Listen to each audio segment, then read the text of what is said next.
back to another season recap. We're here with head basketball coach, Coach Vanderslice. Thank you for coming. Thank you for having me. So tell us about your season, this season.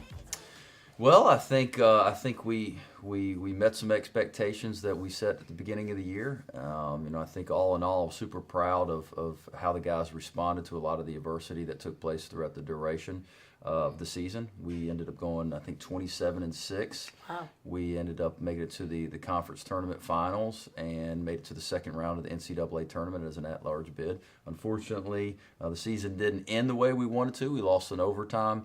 But all in all, I'm super proud of the fact that those guys had such a great year. I was proud of them. That's great. Give us a couple of high points from your players this season. Well, I think to start off with, we ended up going 12-0. And I think that's where we caught a little bit of fire and the reputation started to build at the beginning of the year. Going 12-0 put us on the map. We ended up beating Lincoln Memorial, who I think at the time was number 3 in the country. And then we just built some momentum from there. I kind of use the comparison to going surfing. I've done that a couple of times before. We caught a wave with momentum, and we were riding it. And so I think that was probably one of the bigger highlights was to start the year off going 12-0 because it carried a lot of momentum moving forward throughout the course of the year. That was a big wave.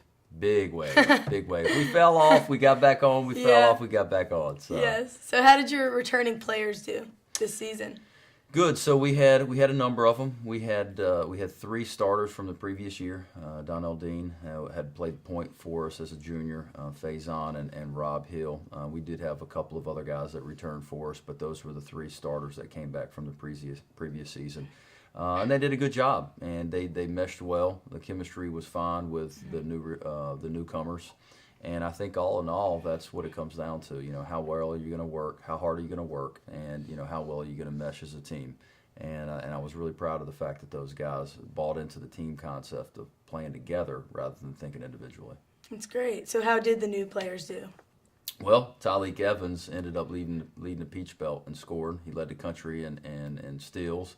And I think he actually led the country in 3-point makes. So I think he had a pretty good year. Yeah, he was voted first team all conference, first team all region, and really did a good job of representing us well at the All-Star game up in Indiana where the Final Four took place this year. Wow. And then not to forget, I think Xavier Barmore had a terrific year as well. He was first team all conference. Fantastic. Seriously. So what are some values that your team has learned this season? Well, I think that we need to continue to take steps. I think we need to continue to progress. As we've said in our postseason meetings and talking about dedicating ourselves to the off season, what are some things that we need to think about? I think that one thing that gets forgotten a lot of the times heading into the new year is, okay, you want to dedicate the off season individually to get better, but you also want to put a level of emphasis and ownership into the team. How can we do a better job of getting together as a team, building relationships as a team? Because at the end of the day, you need to utilize that summer to benefit yourself, but also the program. And we hit the ground running. Once we get here, August 28th, I believe, our first preseason practice is around September 1st.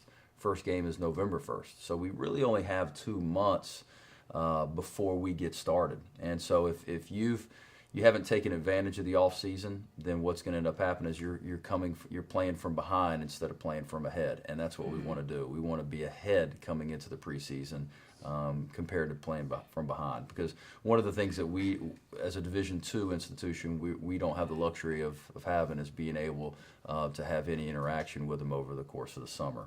So there's a lot of ownership individually with each of the players to do what they need to do to take care of their bodies, to take care of themselves, but also to be involved with their teammates. Mm-hmm. So how did the returning players and new players build up that chemistry and adapt? Was it before the season?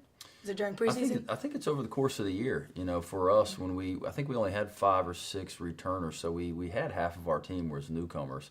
Yeah. We started the season just on a team trip. We had a chance to bond by getting together and just kind of getting away, focusing just on each other. It wasn't school, it wasn't basketball. It was just about building relationships amongst the team.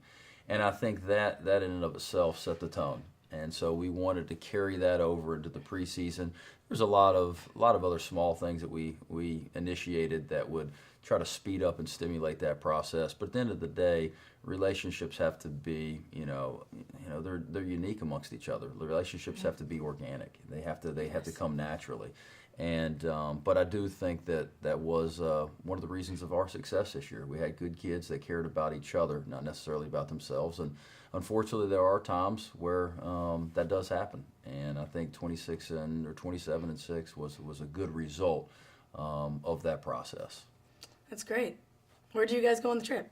We actually went to South Carolina. We went to Carowinds. Oh, that's fun. Yeah, we had an opportunity to just kind of get away and take advantage of, just hanging out and having fun. Yeah, that's great. So did anyone on the team develop leadership qualities? Oh, absolutely. I'm a big believer in collective leadership. I don't think that just one individual should take on the responsibilities or the load of the entire program. And so what I like to do is I like to see a collective responsibility and ownership from a lot of the seniors, but more importantly, the upperclassmen. And so I don't think that there's just one or two specific individuals where we could say, hey, this person really developed into a strong leader. I think they all did. And I could name names, but I don't want to leave out anybody that feels like they deserve the credit as well, which I think everybody has some ownership. Because if one person doesn't buy in, then it really hurts the bunch. But I do give a lot of the credit to the upperclassmen who took a good leadership jump this year. Nice, that's great. Also, what are your expectations for next season? To get better, to progress. Always. Yeah, I mean, we took a big jump from 2 years ago to this year, and our expectations are to get even better. And I want the guys to know that there's no regrets. Look in the mirror at the end of the game. Look in the mirror at the end of the day. Have you done everything that you can possibly do to not only improve yourself but to help our team become better? And at the end of the day, if that's the result, whether it's win or loss, I'm okay with that. But I do think that the guys have a hunger in them. A little bit from the way we ended up losing the last game of the year. I think we need to take some ownership in one of those games. And so we're going to use that as an opportunity to grow. And it's going to make us stronger, and we're going to be more hungry because of it. Well, that's great. Great job this season. I wish you guys the best luck next season. And thanks for watching. Tune in next time.